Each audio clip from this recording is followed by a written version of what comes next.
I view there are about 5 or 6 characteristics which are common to high potential employees, and those are the drive to succeed, the drive and determination. I think high potential employees also have a track record of being able to deliver results and have built credibility because of their ability to deliver. I also think it's about passion for work and having the drive to move to the next stage in terms of work and growth. And I think some people term that as ambition, so I think that's another characteristic. I think they also have a high degree of emotional intelligence. They're the ones who can pretty much go into a room and quickly get a good sense of what the other people are thinking. They're typically highly intuitive. I mean, I think that determines a very bright person from a very intelligent person, and their ability to use that emotional intelligence effectively.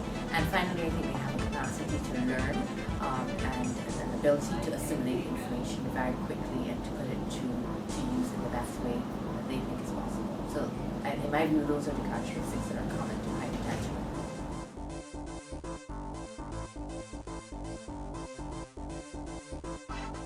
I think it is important because obviously people who are high potential employees have a skill.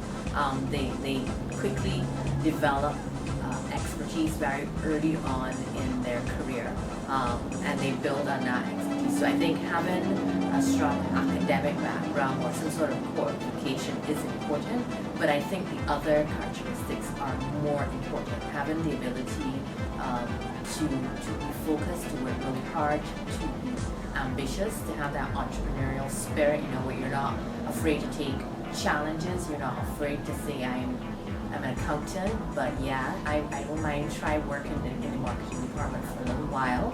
So I think all of those things combine, and perhaps with the backing of a strong academic qualification or education, makes better for high potential. I think high potential employees need to. Most organizations within the last 10 years have not been shy at identifying their high potential employees. I think back in the 80s it may have been a secret. There was a list of people who were thought of as high potential employees but not known. I think these days high potential employees know that they're high potential employees and have been identified as high potential employees. One of the things that they have to do is to master a skill quickly and keep expanding on that skill base.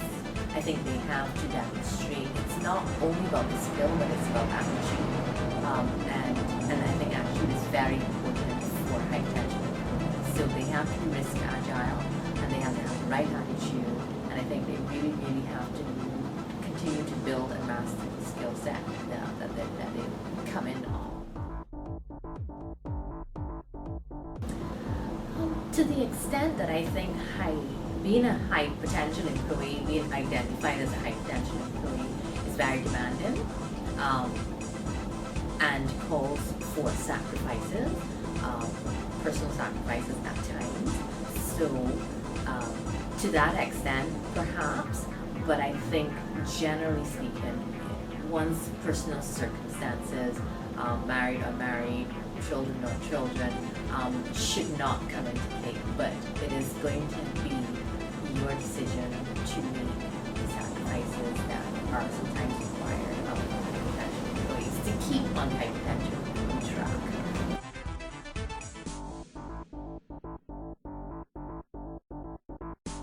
Well, I think we all have responsibility to have our own blueprint. You have been identified as a high potential employee. That should be coming with the backing of some sort of professional development support from your organization, be it by way of formal education or opportunities to advance in the organization. So I think as a high potential employee, you know what your blueprint is, what the blueprint you've created for yourself. We determine the pace that we go through that blueprint and that path by ourselves. But I think when you sit down and realize whether there's alignment with what you think should be happening, and if there's backing behind the organization's identification of you as a high potential employee, then you make the determination as to whether or not this is going to fit into you. I think when you're making a determination, I certainly, we tell people that we come into contact with who are thinking about career changes or planning their career, you need to look for alignment in terms of your personal objectives and your organizational objectives. You need to understand whether the culture is enabling in terms of the growth that you want. It's good to have potential, but you want to maximize and realize that potential. So can this organization offer me the opportunity to maximize my potential? Is it the culture of this organization to help nurture, grow, and take me to where I want to be? And I think also, is there room for career growth? So I think those are the questions that a high potential employee should be asking themselves when selecting an organization or determining whether this is the right organization for them.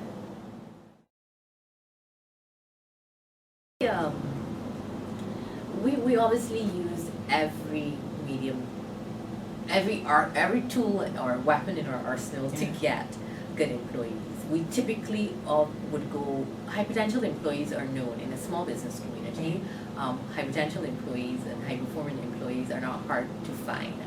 So it really is utilizing our local and regional network to identify those individuals. And then once we find them, to make sure they're the right fit for our client by, in terms of their aptitude, their attitude, their skill set. So really, I think we rely very much on the good old network in terms of identifying employees who are, labeled as high potential employees.